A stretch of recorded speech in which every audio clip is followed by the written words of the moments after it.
17,000 हेक्टरचा backlog हा राज्यपालांनी कोश्यारी साहेब होते त्यांनी तो जाहीर केला 2017 मध्ये. पण आजपर्यंत कुठलंच काम झालं नाही तो सिंचन कमी अनुशेष कमी करण्यासाठी. हिंगोली जिल्ह्याची जीवन संजीवनी आहे तिलाच खरबीवरनं डायव्हर्ट करून तिच्यावरती 9 किलोमीटर बोगदा, त्याच्यानंतर 8 किलोमीटर कॅनॉल करून पुढे ती बासंब्याच्या तिथं एका ओढ्यामध्ये सोडून जवळपास 21 किलोमीटरचं अंतर ते जोडून त्यांनी त्या इसापूर धरणामध्ये सोडलेली. आपल्यासोबत मराठवाड्यातील हिंगोली जिल्ह्याचे माजी खासदार शिवाजी माने आहेत.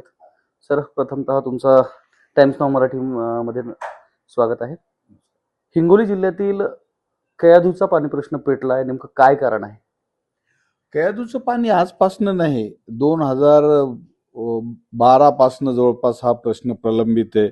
आणि खरं म्हणजे राज्यपालांनी 2017ला हा जिल्हा सिंचनाच्या अनुशेषात आहे असं जाहीर केलेलं आहे. तरी सुद्धा तेव्हापासून काहीच काम या सरकारकडून झालेलं नाही. आता खरं यांनी उलट मी म्हणतो कामं झाली तर नाहीच नाही. आम्हाला त्यांनी काय केलंय, राज्यपालांनी या जिल्ह्याचा आम्ही मागणी केली होती की 40,000 हेक्टरचा बॅकलॉग आहे, पण तो त्यांनी कमी करीत हिंगोली जिल्हा आणि परभणी जिल्हा गृहीत धरलं आणि जवळपास केवळ 17,000 हेक्टरचा बॅकलॉग हा राज्यपालांनी कोश्यारी साहेब होते त्यांनी तो जाहीर केला 2017 मध्ये. पण आजपर्यंत कुठलंच काम झालं नाही तो सिंचन कमी अनुशेष कमी करण्यासाठी. उलट तर आमची आता काय केलंय, खालच्या लोकांनी का या सरकारने म्हणा आमची नदी जी आहे कयाधू नदी जी हिंगोली जिल्ह्याची जीवन संजीवनी आहे तिलाच खरबीवरनं डायव्हर्ट करून तिच्यावरती 9 किलोमीटर बोगदा, त्याच्यानंतर 8 किलोमीटर कॅनॉल करून पुढे ती बासंब्याच्या तिथं एका ओढ्यामध्ये सोडून जवळपास 21 किलोमीटरचं अंतर ते जोडून त्यांनी त्या इसापूर धरणामध्ये सोडलेली. माझं म्हणणं हेच आहे सरकारला, हे एवढं मोठं काम 1,000 कोटीचं टेंडर तुम्ही काढताय, त्याच्यामधून तुम्ही साध्य काय करताय? माझं तर चॅलेंज आहे, कुठल्या इंजिनियरनी यावं बसावं आणि आमची समजूत काढावी की आम्ही जे करतोय ते योग्य करतोय म्हणून. निश्चितच आता गेल्या अनेक वर्षापासून हिंगोली जिल्ह्याची स्थिती आहे की अशी आहे त्या ठिकाणच्या नागरिकांची की धरण उशाला आणि कोरड घशाला म्हणल्यासारखी अवस्था आहे. त्याच्यामध्ये 3 प्रकल्प मोठे हे हिंगोली जिल्ह्यामध्ये आहेत. त्याच्यामध्ये सिद्धेश्वर असेल, येलदरी असेल, येलदरी आणि इसापूर हे तिन्ही प्रकल्प आहेत. मात्र पाण्याचा प्रश्न जो आहे अद्याप कायम हिंगोली जिल्ह्याचा आहे. हा प्रश्न वाढतच आहे. आम्ही परभणीमधनं वेगळे झालो ते ह्याच कारणामुळे झालो की परभणीच्या लोकांचं आमच्यावरती डॉमिनेशन आहे, तिथली लीडर मंडळी आम्हाला काही देत नाही, काही मिळू देत नाही. आता वसमतचा जर भाग वगळला तर हिंगोलीमध्ये सिंचन आहे किती हो? फक्त 5 ते 6% सिंचन आहे. आणि आम्ही तेच सांगितलंय की तुम्ही आता मला सांगा, विदर्भासाठी तुम्ही एवढी मोठी योजना मुख्यमंत्री आणायला लागलेत, 1,00,000 कोटी खर्च करून वैनगंगा आणि नळगंगा ह्या 2 नद्या त्या एकत्रित करून त्या नद्या सगळ्या विदर्भाला तुम्ही 1,00,000 हेक्टर सिंचन तुमचं वाढवताय आणि त्याच्यासाठी केंद्रातून पैसा आणताय. आणि आम्ही सिंचनाच्या अनुशेषात असून आमच्याकडे दुर्लक्ष का करतायत? आमची नेते मंडळी याविषयी का तोंड उघडत नाही? मग ती सत्तेतली असो का विरोधातली असो, कोणी याबद्दल काही शब्द काढायला तयार नाही. आपण ज्यावेळेस खासदार होता त्यावेळेस कयाधू नदीवर एक प्रकल्प आणण्यासंदर्भात आपण आग्रही होता. तो प्रकल्प अद्यापही प्रलंबित आहे. काय झालं त्या प्रकल्पाचं नेमकं? नाही, कयाधूवरती आता मी त्यावेळेस सांगितलं होतं की उच्च पातळी बांधारे तुम्ही याच्यावरती बांधा, जेणेकरून किमान आमचं 5 ते 6,000 हेक्टरचं सिंचन होऊ शकतं. आणि त्यावेळेस सर्वे केले, सगळ्या गोष्टी केल्या, परंतु काहीच नाही. फक्त तांत्रिक कारण सांगितलं जातं कधी की जिल्ह्याला पाणी मिळत नाही, जिल्ह्याला पाणी शिल्लक नाही. आता मला सांगा, तुम्ही ज्या अर्थी कयाधू नदी वळवताय त्या अर्थी तुम्ही कुठले तांत्रिक बाजूत बसतंय का? ते तुमचाच कायदा असा सांगतो की ज्यावेळेस पाणी न्यायचंय त्यावेळेस ते जिथं सफिशियंट वॉटर आहे किंवा अबंडंट पाणी आहे तिथनं ते पाणी तुम्ही नेलं पाहिजेत. मग आता मला सांगा, आमची कयाधू नदी जी आहे ही डिफिशियंट मध्ये आहे आणि डिफिशियंट मधून तुम्ही पाणी कसं ते तिकडं वळवू शकता? कुणी परवानगी दिली तुम्हाला? तांत्रिक दृष्ट्याही बसत नाहीये. बरं, एखादी नदी वळवायची जर असेल तर त्या ठिकाणचे स्थानिक शेतकरी असतील, स्थानिक लोक असतील, रहिवासी असतील, त्यांना विचारित घेणं आवश्यक असतं. कयाधूला सरळ डायव्हर्ट केलं जाते, दुसरीकडे अहो, बोगदा पडला कयाधू नदी याच्या संदर्भात स्थानिक लोकप्रतिनिधी, शेतकरी यांच्याशी काही चर्चा झाली नाही, प्रशासनाची? झाली ना आम्ही 2012 पासून आम्ही लढा देतो याच्यासाठी. सगळे सरपंचांचे ठराव आम्ही सगळ्यांच्या ग्रामपंचायतचे गोळा केले, सगळे सरकारकडे दिले की बाबा तुम्ही हे पाऊल उचलू नका, अशा पद्धतीची विनंती आम्ही केली. शेवटी आम्ही विनंतीच करू शकतो, दुसरं काय करू शकतो सरकारच्या विरोधामध्ये. आणि नाही, मग आता ते आमचे काही कार्यकर्ते यावेळेस उपोषणालाही बसले होते, आमरण उपोषणाला. मग आम्ही तिथं तोडगा काढला, तुमच्या ईडीसी साहेबांशी बोललो, त्यांनी सांगितलं की 5 ते 6 दिवसामध्ये आपण मिनिस्टरशी बोलू, त्यांच्याशी बोलून हा प्रश्न मार्गी लावू. तेव्हा कुठं ते आम्ही आमरण उपोषण स्थगित केलं. असे अनेक मार्ग हे आम्ही या पाण्यासाठी केलेले आहेत, परंतु त्याच्यामध्ये आम्हाला काही यश आलेलं नाही. मग कयाधू ही पुरातनामध्ये सुद्धा नोंद असणारी नदी आहे आणि गेल्या अनेक दशकांपासून हिंगोली शहराचं आणि हिंगोली जिल्ह्याची तहान भागवण्याचं काम करते. कयाधूला मारण्याचा प्रयत्न कोण करते असं वाटतं आपल्याला? कयाधूचा मारण्याचा प्रयत्न तुम्हाला सांगतो, सरळ सरळ हे खालचे लोक करायला लागलेत. नांदेडचे येऊन जाऊन यांचा डोळा सगळा आमच्या पाण्यावरती आहे.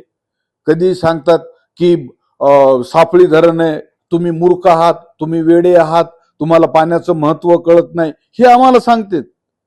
आणि आमचं सगळं पाणी लुटून नेतात आणि आम्हालाच उलट पाण्याचं महत्व सांगतात.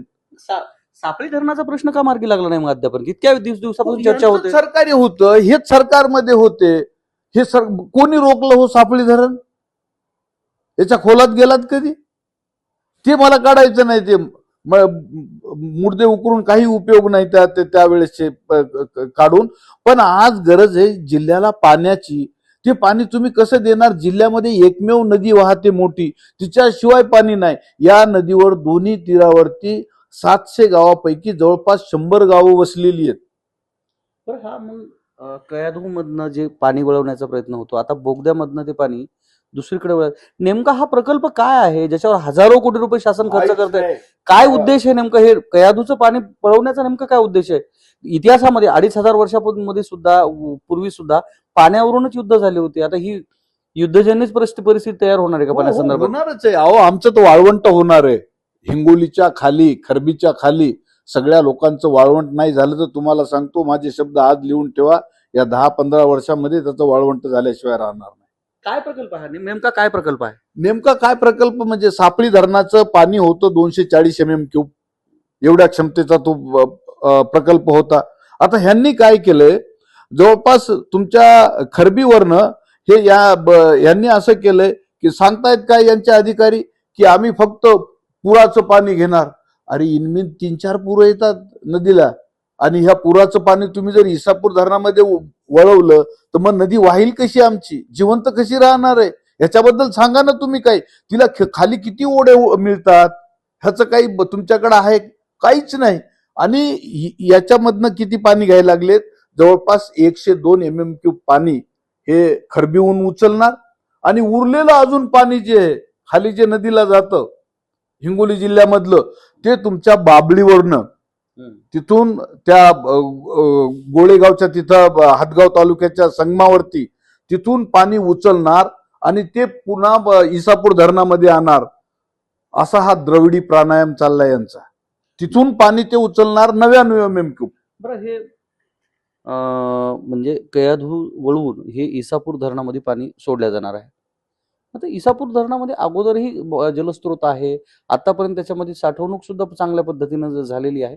मग आता गरज का पडली की कयाधूचं पाणी वळवून पुन्हा ते लिफ्ट इरिगेशनच्या मध्ये? तेच म्हणतोय ना आम्ही. आता ही बाटली आहे, हिच्यामध्ये 1 लिटर पाणी मावतंय. तुम्ही याच्यात अजून 10 बाटल्या जरी टाकल्या तर 1 लिटर साठवणूक होणार आहे, जास्तीची होणार आहे का? सिंपल लॉजिक आहे, दुसरं काहीच नाही. मग तुम्ही का अट्टहास करायला लागले त्याच्यात 4 बाटल्या अजून टाकायच्या? अरे तुम्हाला करायचं ना ते धरणाची उंची वाढवा ना अगोदर. धरणाची उंची वाढवायची असेल तर तुम्हाला भूमी अधिग्रहण करावं लागेल. किती पाणी साठा आहे, त्याच्यातला गाळ किती बसलाय ह्याचा अभ्यास केलाय का या खात्याने कधी? सत्तेतील जे काही लोकप्रतिनिधी आहेत, तिन्ही आमदार तुमच्या सत्तेमध्येच आहेत, मग त्यांनी लोकांचे, शेतकऱ्यांचे हे प्रश्न सरकार समोर का मांडत नाहीयेत? ज्याचा त्याच प्रत्येकाला पडले का? प्रत्येकानं आपल्याला त्या वसमतचा आमदार म्हणते मी काहीतरी उच्च पातळी बांधारे आणलेत, ते हिंगोलीचा आमदार सांगते मी तुमचा सिंचनाचा अनुशेष मंजूर केलाय, आमच्या कळमनुरीवाल्याचं तर कधी तोंडच उघडत नाही. काय ते त्यांना माहित आहेत. त्यांना फक्त माहित आहेत हे सगळे टेंडर आपल्या जिल्ह्यात आलेत म्हणजे आपली त्याच्यावरती मक्तेदारी आहे, त्याच्यातून वसुली करायची, जनता गई भाड में, दुसरा काहीच कार्यक्रम नाही, असंच चाललेलं आहे यांचं. मग आता काही दिवसापासून त्याच बोगद्यापाशी शेतकऱ्यांचं आंदोलन चालू आहे. प्रशासनाचे प्रशासकीय अधिकारी लोक येऊन गेलेत. मग त्याच्यावर काही ठोस भूमिका घेतली आहे का खरंच प्रशासनानं? नाही, आता मी स्वतः बोललो ह्याच्या बाबतीमध्ये. माननीय विखे साहेबांशी बोललं झालं. मी इथून मागच्या वेळेस मीटिंग होती पैठणला, त्यावेळेस तिथं जाऊन भेटलो आम्ही. त्यांनी सांगितलं होतं की शिवाजीराव आज इथं कोण तुमचे अधिकारी आहेत, अधिकारी तुमचे सगळे नांदेडला असतात, त्या विभागाचे इथं अधिकारी आले नाहीत. मी तिथं स्पेशल मीटिंग लावतो, परंतु ते काय वेळेअभाव त्यांनी लावली नाही. आता 7 तारीख दिली होती आजचीच, पण आजही मीटिंग झाली नाही. आता सांगतायत की 14 तारखेला मी वेळ देतोय, बघूयात 14, 13, 14 किंवा 15ला आपण बैठक घेऊयात या संदर्भामध्ये, असं त्यांनी बोलले. मराठवाड्यामध्ये बऱ्याचशा प्रकल्पासंदर्भात अशीच उदासीनता पाहायला मिळते.